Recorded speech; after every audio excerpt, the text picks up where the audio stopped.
영국 작가 올더스 헉슬리가 미국의 자동차왕 헨리 포드가 T형 자동차를 생산한 1908년을 기점으로 포드 이후 632년 뒤인 2540년의 미래 세계를 상상하며 쓴 장편 소설 멋진 신세계가 있습니다.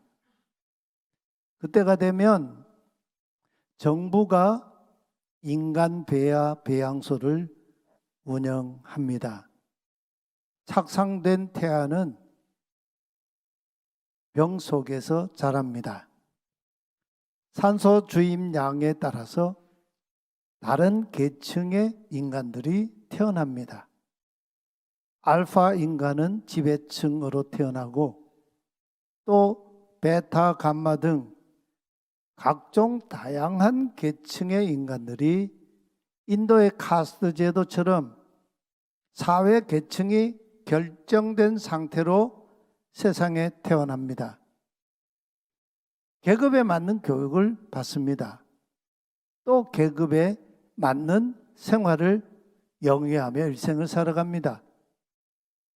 우리 사회에 요즘 회자되고 있는 수저론, 흙수저, 금수저라는 그런 이야기처럼 이미 결정된 자기 신분 계층 이상으로 더 올라가려고 노력 자체를 하지 않는 사회가 됩니다.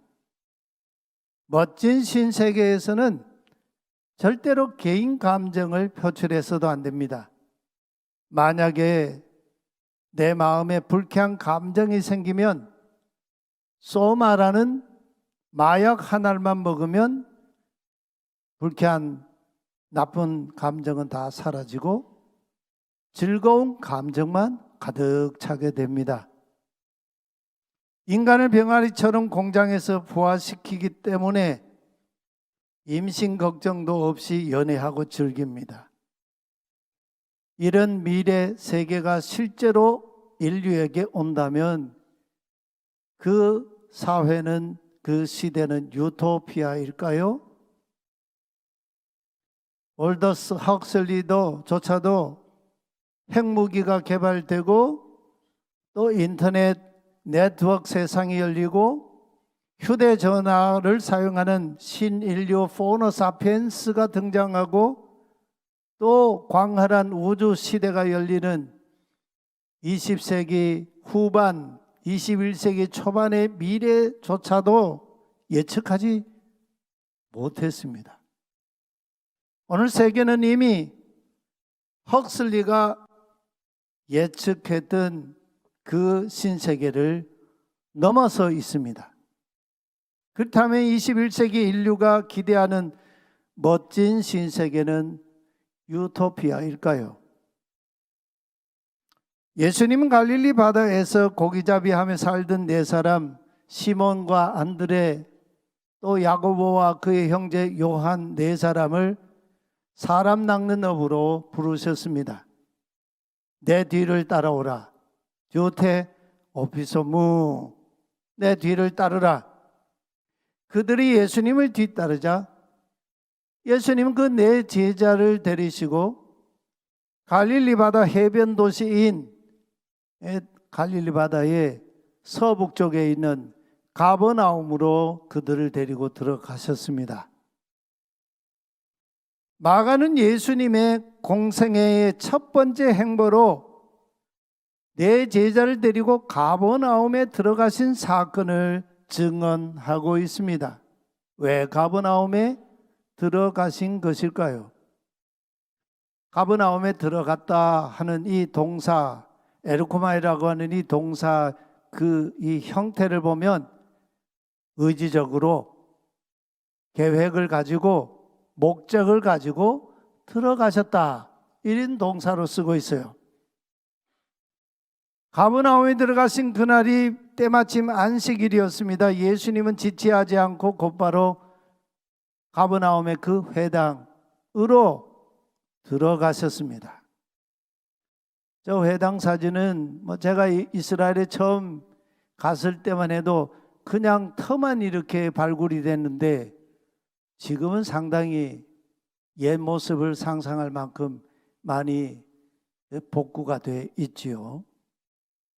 예수님은 그날 저 회당에서 계속 가르치셨습니다. 가버나움이라고 하는 말은 히브리어로 나훔이라는 말인데 위로라는 뜻인데 가버나움, 위로의 마을 이런 의미입니다. 안식일날 회당에서는 율법 교사 랍비들이 성경에 모인 사람들 앞에서 성경을 읽고 해석을 해주지요. 가버나움 회당장이 나사렛 출신 예수님께 성경을 읽고 가르치도록 어떻게 허락을 하였는지 대해서는 마가는 침묵하고 있습니다. 성경이 모든 걸 다 기록하지는 않으니까요. 회당장이 아마 예수님의 권위에 압도당하였지 않았겠습니까? 아니, 예수님이 스스로, 말씀이신 예수님이 스스로 하나님을 예배하는 그 자리에서 스스로 능동적으로 그 자리에서 말씀을 읽고 가르치셨지 않겠습니까? 회당장의 예측이 맞아떨어지듯이 그날 모인 사람들이 다 예수님의 가르치는 교훈에 놀라고 있었습니다. 두 가지 이유 때문이었습니다. 첫째는 예수님이 권위 있게, 엑수시아, 권위 있게 가르치셨기 때문이었습니다. 당시 랍비들은 성경을 가르칠 때에 그 권위를 모세에 의지했습니다. 또 당대 유명했던 샴마이 라반이나 힐렐 라반 같은 사람을 의지해서 모세가 말씀하기를, 샴마이 라반이 말씀하기를, 힐렐 라반이 말씀하기를 하면서 성경을 해석해 줬습니다. 예수님 달랐습니다. 너희가 지금까지 이렇게 듣기도 하고 읽기도 했지만, 배웠지만 그러나 나는 너희에게 말한다 하시면서 하나님 말씀의 그 본질을 파헤치셨습니다. 둘째로 예수님의 가르침은 그들의 랍비인 서기관들, 율법학자들, 토라학자들의 가르침과 같지 아니하였다 이렇게 말씀합니다. 그래서 놀랐다는 겁니다. 근데 가버나움 회당의 사람들의 그 놀람과는 비교도 안 되는 사건이 연이어 연속 동작으로 터지고 있었습니다. 사람들이 입이 딱 벌어지는 그런 놀람, 그게 전부가 아니었습니다. 그 회당에 모인 사람 중에 더러운 영, 귀신, 우리 성경 귀신이라고 번역하는데 원어에는 더러운 영에 붙들린 사람이 있었습니다. 이 더러운 영이 들린 그 사람이 예수님의 가르침이 계속되자 더 이상 자기 정체를 숨기지 못했습니다. 예수님의 말씀 앞에 이 귀신이 견디지를 못했다는 거예요. 그래서 고함을 치면서 막 울부짖었습니다. 그는 예수님인지 누군지 이미 알고 있었습니다. 나사렛 예수여, 예수 나자렛에 당신이 우리와 무슨 상관입니까? 우리를 없애려고 멸하려고 오셨나이까? 강력하게 저항했습니다. 당신이 누군지 나는 압니다. 하나님이 보내신 거룩한 분이시지요. 여기서 우리가 눈여겨볼 것 두 가지가 있습니다. 이 더러운 귀신 들린 이 사람, 가만 마가의 증언을, 가만 분위기를 보면 안식일마다 가버나움 회당에 모이던 사람들이 지금까지 그 사람이 더러운 영에 들린 사람인 것을 모르고 있었다는 겁니다. 근데 마가는 이 사람이 이미 오래전부터 귀신이 들려 있었다 이렇게 증언하고 있어요. 동사의 시제가 미완료형이에요. 과거로부터 계속적으로 귀신 들린 사람이었다는 거예요.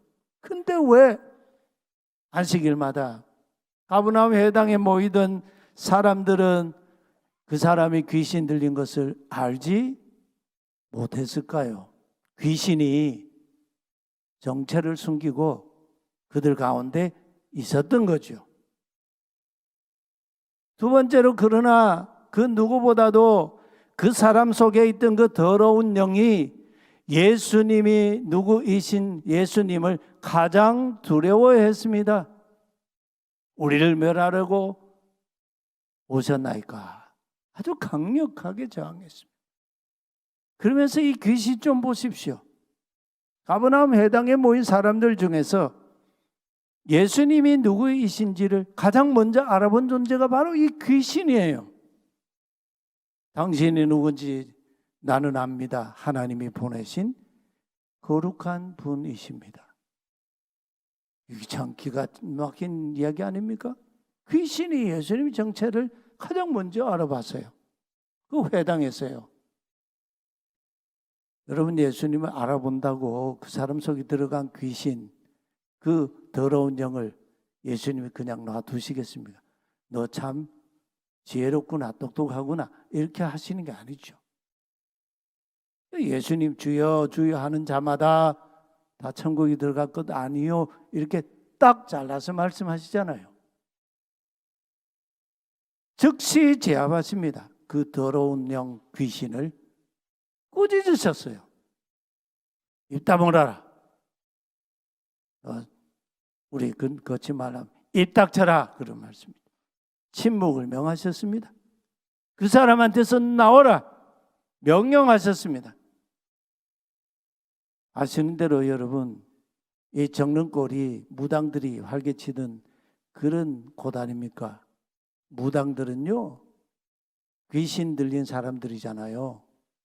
뭐 귀신이 내려가지고 무당하는 사람도 있고 귀신을 배워가지고 무당하는 사람도 있는데, 무당들의 공통점은 귀신을 살살 달래가지고 귀신이 하는 말을 자기 입으로 막 이렇게 내뱉어내죠.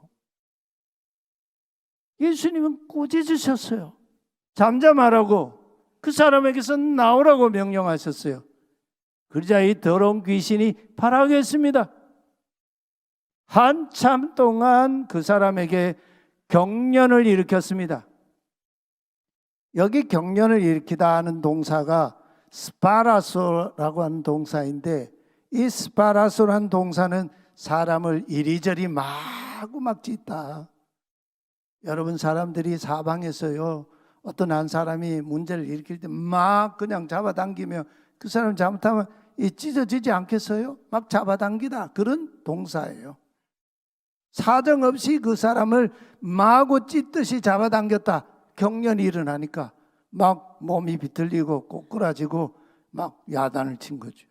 그러고는 큰 소리를 지르면서 그 사람에게서 나왔습니다.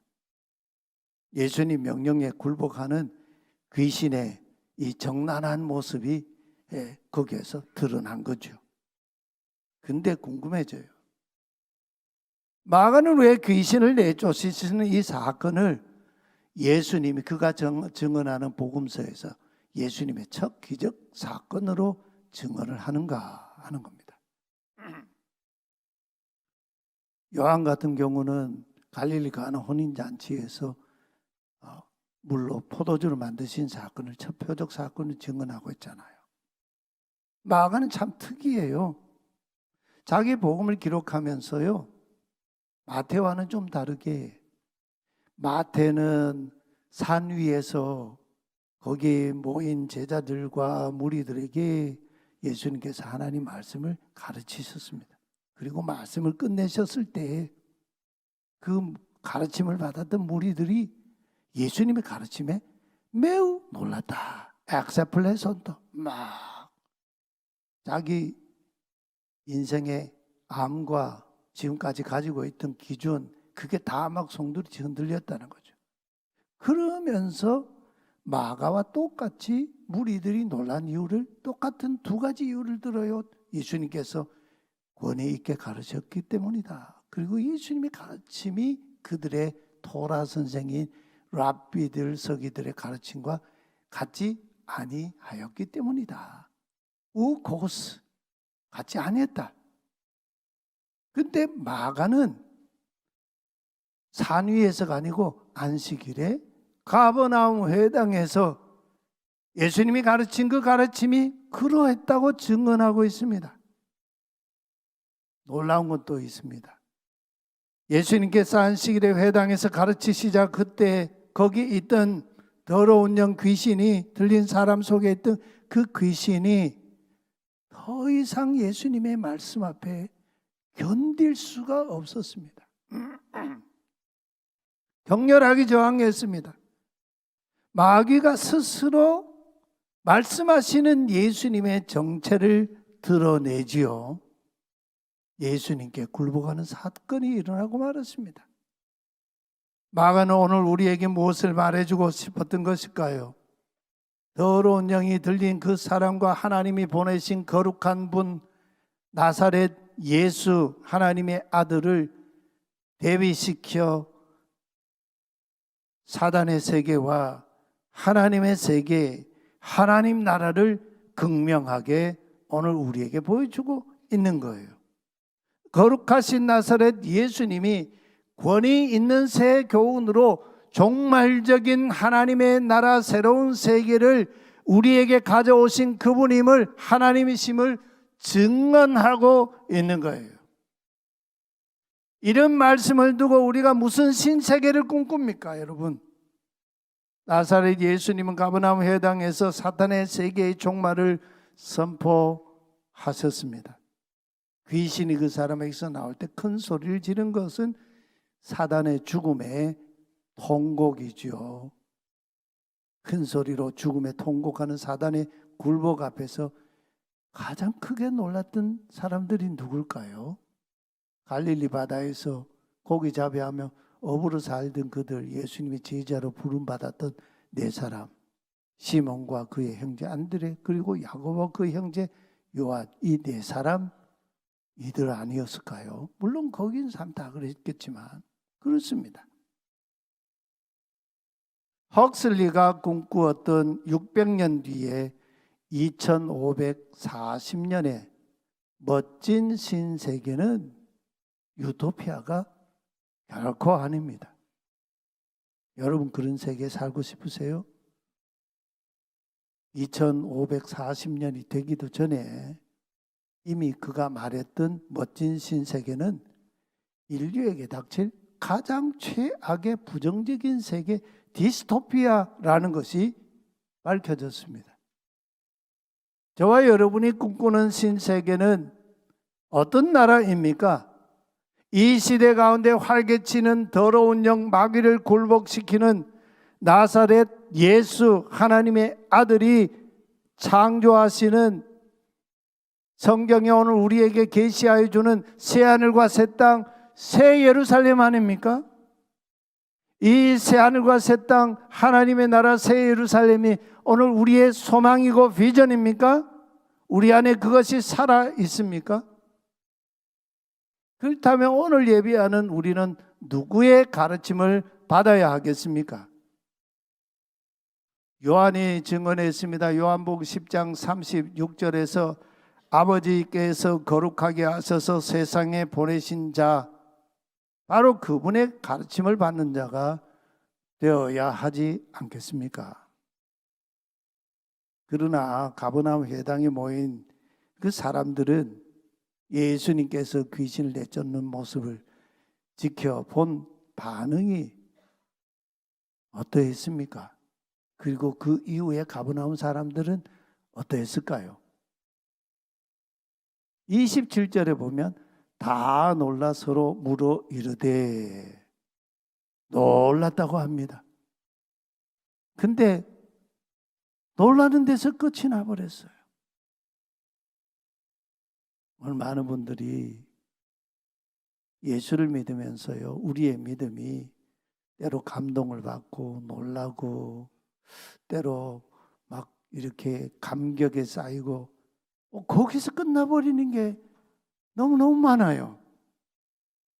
여기 서로 물었다 하느니 물었다는 말은 서로 격앙되게 논쟁했다 그런 이 단어인데 우리 성경이 너무 두리뭉실하게 번역이 돼버렸어요.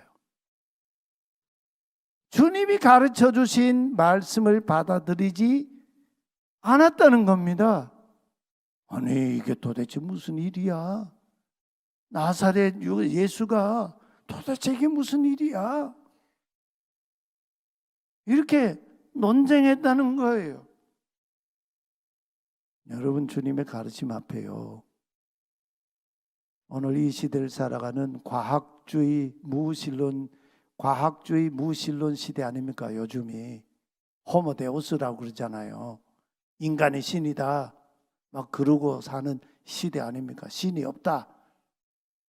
여러분 하나님의 말씀 앞에 주님의 말씀 앞에요 논쟁하고 토론하는 거 그것만큼 어리석은 거 없어요. 참 가슴 아픈 일입니다. 여러분 율법학자들요 토라학자들 예수님 공생애 3년 내내 사사건건 예수님의 가르침을 두고 논쟁했습니다. 오늘날도 말씀을 두고 논쟁하는 사람들 있죠. 그만큼 어리석은 사람 없어요. 말씀은 논쟁하는 게 아니에요. 말씀은 아멘하는 거예요. 심지어 예수님을 향해 귀신의 왕 바알세불이 붙었다고 비난했습니다. 참 기가 잘 노릇다닙니까? 우리 예수님이요 이렇게 비난을 받으셨어요. 귀신의 왕 바알세불을 힘입어서 귀신 졸개를 쫓아낸다고. 성도님들 기억하시지요? 예수님 공생의 초기에 가버나움 회당에서 예수님과 함께 목격했던 새로운 세계 하나님 나라를 본 그 무리들이 결국 어떻게 되었습니까? 예수님의 가르침과 하나님 나라를 받아들인 영접한 자가 몇 사람이나 됐을까요? 공생의 후반에 예수님께서 갈릴리 사역을 이제 끝내시고 예루살렘으로 십자가의 죽음을 향해 길을 바꾸어 예루살렘을 올라가시는 이 전환기에 예수님께서 하신 탄식이 있지요. 뭐라고 하셨어요? 끝장이다. 너 고라지나. 끝장이다. 너 베세다야. 예수님은 기적 행하시고 많은 말씀들을 가르친 곳 아닙니까?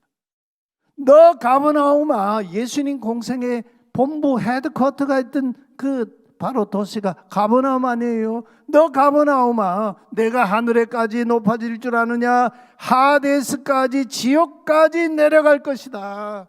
예수님이 갈릴리를 향한 마지막 말씀 탄식이었어.